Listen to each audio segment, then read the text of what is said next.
kan gedung terhalang dari dia kan kan. Dulunya tuh gedung apa, Pak? Kayaknya ada Alfamart di depan. Itu kan Kewedanang kan, Kepresidenan Besuki kan. Kan dulunya kantor sebagai Keresidenan ya, Pak. iya, Jadi iya. tempatnya Yang meliputi empat empat kota. Iya.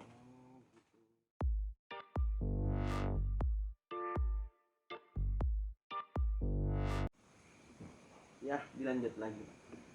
Tadi nyampe di empat kabupaten. Iya.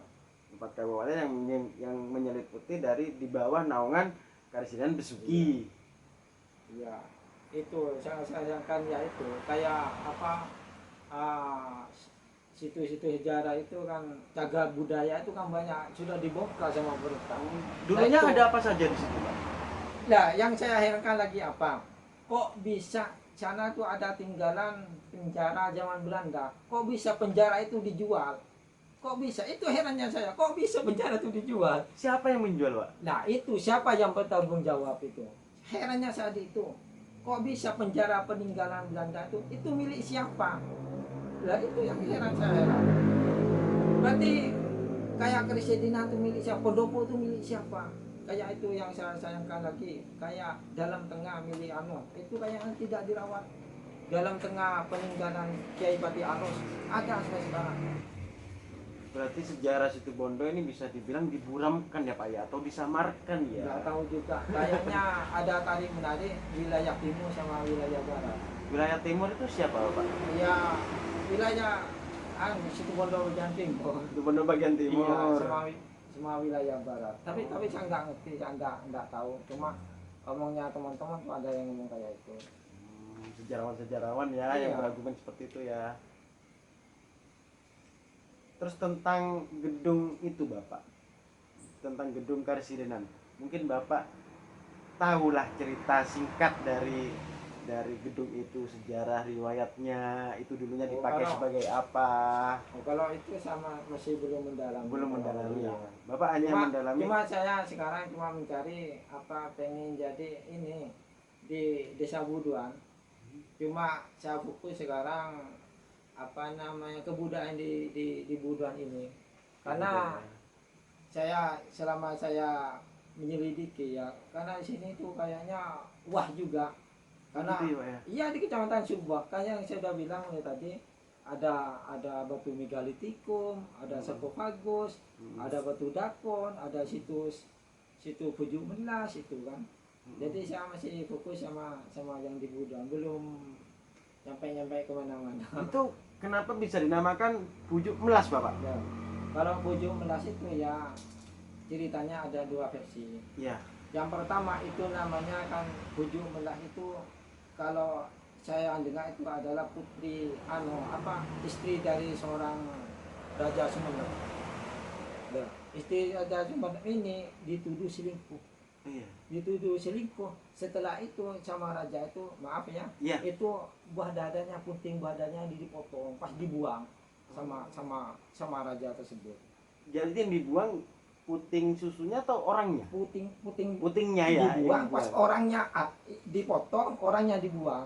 Ada yang bilang dia itu setelah dipotong lari ya tinggal di sana dia sampai meninggal di sana. Sampai meninggal di situ. Iya. Ya. Ada yang bilang itu memang putri dari Sumenep tapi kawin sama Raja Belambangan. Ada yang bilang kayak itu. Raja Belambangan, iya. Banyuwangi. Iya, sama di sana ceritanya sama juga, dibuang juga. Nah, kan dulu kan sakral kalau orang Belambangan, mulai dulu kecelakaan itu selalu orang Banyuwangi. Jadi orang Belambangan Banyuwangi itu kalau lewat di arah-arah itu selalu takut mulai dulu. Karena itu. Pasti kejadian ya, Pak ya? Iya, saya yang dengar sama penduduk sana, mesti mayoritas mulai dulu tuh yang sampai meninggal itu orang-orang Banyuwangi Belambangan. Wah, luar biasa ya. Sumpah luar biasa ya. Iya. Buduan ini luar biasa ya, Pak ya. Mungkin ada kutukan ya di situ ya, Pak. Nah, ya itu. Sumpah serapah ya. Ya, kutukan. Itu lagi yang saya selidiki lagi tentang ini. Tentang pabrik PG Buduan. PG ya, Pak ya. Iya, karena saya dengar itu lebih tua dari PG Besuki. PG Besuki itu kalau nggak salah 1922, tapi sedangkan yang di PG Buan itu 1916. Itu pun belum tentu 1016, mungkin ke belakangnya, karena cuma yang dokumentasinya yang difoto itu 1016. Bapak ada ini, ada bukti foto atau ada? Iya, Nanti ada. kita pengen Iya. lihat ya Bapak ya. Iya, iya. Ada lagi yang mau Bapak ceritakan tentang sejarah desa Buduan ini? Ya itu, kalau kepala desa pertama itu adalah Bapak Witnyo Atmojo. Iya. Tapi sebelum kepala desa itu, di desa Buduan ini kan ada 4 dusun kan. Dusun Asem Kandang, dusun Buduan Utara, dusun Kerajaan, dusun Widuri. Tapi semuanya ini punya kepala desa masing-masing. Punya kepala desa. Tapi setelah tahun 23 ini dijadikan satu. Pak, jadi Buduan, desa Buduan. Berarti dulu Buduan luas ya Pak ya? Ya desa kayak desa. Oh, desa yang sekarang ini yang kita tahu sekarang ini ya. Iya. Dulunya terpecah-pecah gitu Ya, ya. terpecah-pecah.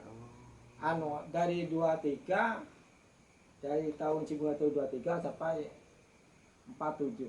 Kalau nggak salah 24 tahun. Berarti Jadi kepala desa. meskipun dalam lingkup Buduan, tapi setiap desa itu punya cerita masing-masing ya Pak Iya, ya. itu saya dalam rangka penelitian sekarang. Kenapa? Di sini itu kan sebelum sebelum sini kan kecamatan Suboh. Iya. Tapi kecamatannya kan ada di desa Buduan. Iya. Nah, awalnya dulu katanya kecamatan itu bukan kecamatan dulu, Asisten Widono. Asisten Widono. Asisten Widono itu rumah tinggalnya dulu pendoponya itu ada di Suboh. Widono itu apa? Asisten Widono itu kayak Pak Camat itu kan. Oh, Ya, sekelas dengan Pak Camat. Asisten Widono ada di kecamatan, ada di desa Buduan. Tapi setelah tahun 1931 dipindah ke desa Buduan. Asisten Widono. Nah uniknya lagi apa? Asisten Widono itu sama orang disebut Pak Bekel. Pak Bekel. Iya, tapi saya sekarang nggak ngerti apa Pak Bekel itu apa. Jadi kalau orang mau pergi ke kantor Asisten Widono itu bekelan gitu. Bekelan. Tempat bekelan gitu. Oh, Pak jadi Bekel. sekarang terkenalnya bekelan Iya, gitu ya. bekel. Pas setelah tahun 1960-an Asisten Widono itu berubah jadi Pak Camat namanya. Sudah dipanggil Pak Camat setelah era 60-an. 60 berarti Indonesia sudah merdeka Pak ya? Iya, 60. Nah, itu dipanggil Bapak Camat. Pas setelah tahun 1976 itu Pak Kecamatan membuat kantor sendiri yang sekarang. Jadi yang dulu yang Asisten Widono itu sekarang jadi Balai Desa Buduan. Jadi balai desa. Berarti juga banyak peninggalan bersejarah di situ Pak Iya, ya? iya, anunya aja bangunannya masih kan bangun tahun 31 kan, 1931. Oh, Ya. ya. Dulu katanya orang-orang itu dibuat markas sama Belanda. Oh, markasnya Belanda. Iya, sama Belanda. Sini kan perkantoran nggak ada, cuma kantor bekel itu Pak Bekelan. Iya, iya, iya. Jadi itu dikuasai Belanda sama yang di Lambau itu. Kalau Lambau itu kalau nggak salah kebun kan, kalau bahasa Belandanya.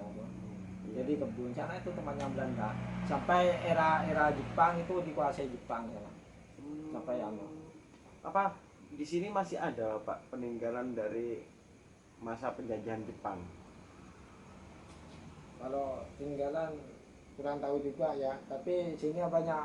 Saya belum memilah satu-satu ini tinggalan apa-apa. Oh, iya, belum. iya, Tapi iya. cuma dibuat koleksinya sudah ada di sini.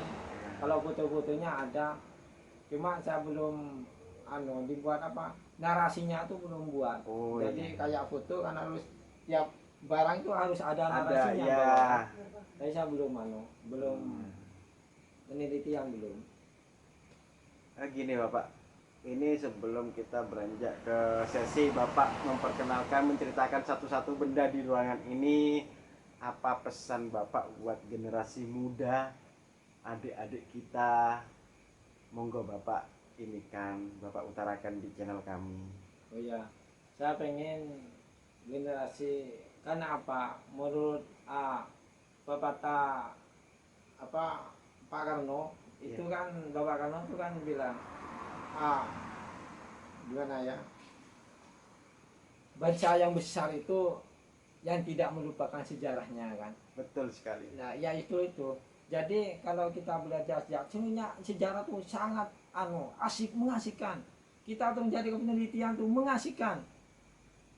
Tapi cuma apa ya, saya pesan kita tuh kalau ngambil jurusan janganlah kita bicara pada nanti kita jadi apa. Enggak usah ngomong kayak itu. Pokoknya kita itu cari ilmu.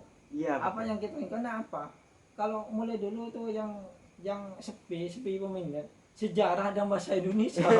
Kayaknya kalau kita jurusan sejarah, kalau sudah lulus mau jadi apa, jadi apa lah kan. Kita tuh jangan cari kayak itu. Pokoknya kita tuh cari belajar itu kan. Ya kita tuh generasi muda harus semangat mempelajari iya, leluhurnya iya, ya Pak ya. iya. Bangsa yang besar yang tidak melupakan sejarahnya. Ya itu aja. Sip.